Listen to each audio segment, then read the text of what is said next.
Oui, bonjour à tous. Je suis Olivier Moucheté. Nous sommes donc ici aujourd'hui à Kinshasa, au centre de conférence Wallonie-Bruxelles, qui nous accueille pour organiser les 2 jours d'English Speaking Days for Nature, Biodiversity and Climate.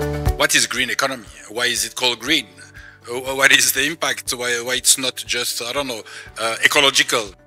We do our part. We do partnership to get all the education people to understand what is the impact of green financing. What is the green, like you said, even in digitalization in a different world. Even we start from raw bank for different bank, for everybody have to think about green at the moment. So I think it's about education and we do that. Human being, I'm just thinking, it's also about, I think it's very important, it's about carbon developers too. Because as you know, a lot of carbon developers have the right mission to preserve biodiversity, to preserve bonobo, to preserve forests. Their mission are crucial and very nice. Alors en fait, comme tout le monde, Robank est évidemment en fait concerné par le problème en fait des changements en fait climatiques. On sait que la RDC donc est effectivement en fait une solution, ne fût-ce que par ses ressources en fait naturelles et toutes les possibilités de développement de projets carbone qui peuvent se faire en RDC. Et en tant que Robank, on fait partie en fait du secteur privé. Et on voulait en fait annoncer et discuter en fait dans un panel très précis de la mise en place d'un Climate Finance Desk qui sera en fait la solution, c'est-à-dire une entrée sécurisée pour les investisseurs internationaux pour pouvoir investir dans des projets carbone de tout type ici en RDC.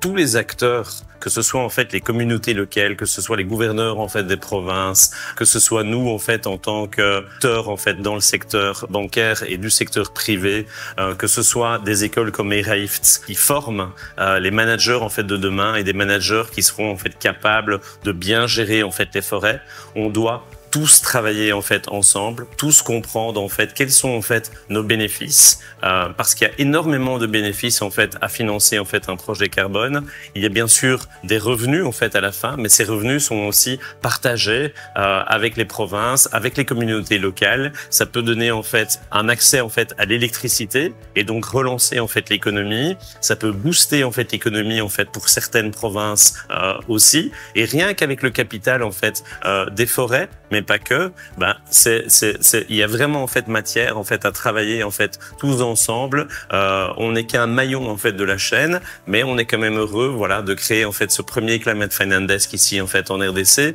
et de positionner la Robank comme la banque carbone en RDC. Robank en fait a lancé pas mal en fait d'initiatives en fait en interne pour réduire en fait ses émissions, mais que ce n'est pas encore parfait et qu'il faut pas en fait attendre d'être parfait pour lancer des initiatives comme des desks en fait carbone, que pour soutenir en fait nos clients qui ont déjà en fait des projets qui sont liés en fait au carbone, ou même en fait soutenir en fait financièrement des développeurs en fait de projets carbone. Ce que je voulais dire par pas être parfait, c'était surtout ne pas attendre, parce que on a trop tendance parfois en fait à attendre plus tard on fera ci.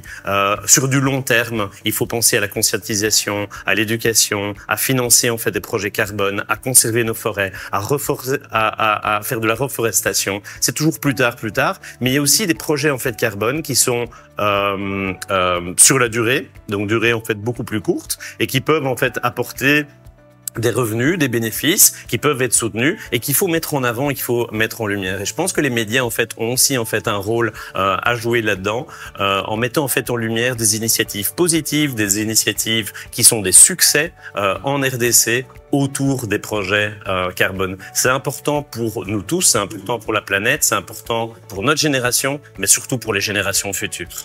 C'est l'occasion aussi de souligner l'appui que la Robank a apporté à cette initiative, et c'est un appui d'abord extrêmement apprécié, mais aussi très pertinent. Parce que le travail d'une école comme celle de l'ERAIF consiste en fait essentiellement à former les futurs managers des aires protégées, pas seulement ici en République démocratique du Congo, mais plus généralement dans plus d'une vingtaine de pays africains. Et donc, le support d'une institution privée bancaire telle que la Robank dans le type d'exercice que nous faisons ensemble aujourd'hui est d'une importance capitale, d'abord pour faire connaître l'école, mais aussi pour faire connaître la volonté de la banque de s'impliquer maintenant dans ce qu'on appelle plus généralement l'économie verte. Et pour parler simplement, c'est-à-dire toutes les initiatives, tous les projets qui pourraient se développer en relation avec non seulement la protection de la nature et de la biodiversité, mais aussi et surtout tirer de la valeur ajoutée à partir des productions primaires, c'est-à-dire de l'agriculture ou de l'agroforesterie. Goldberg is Maybank.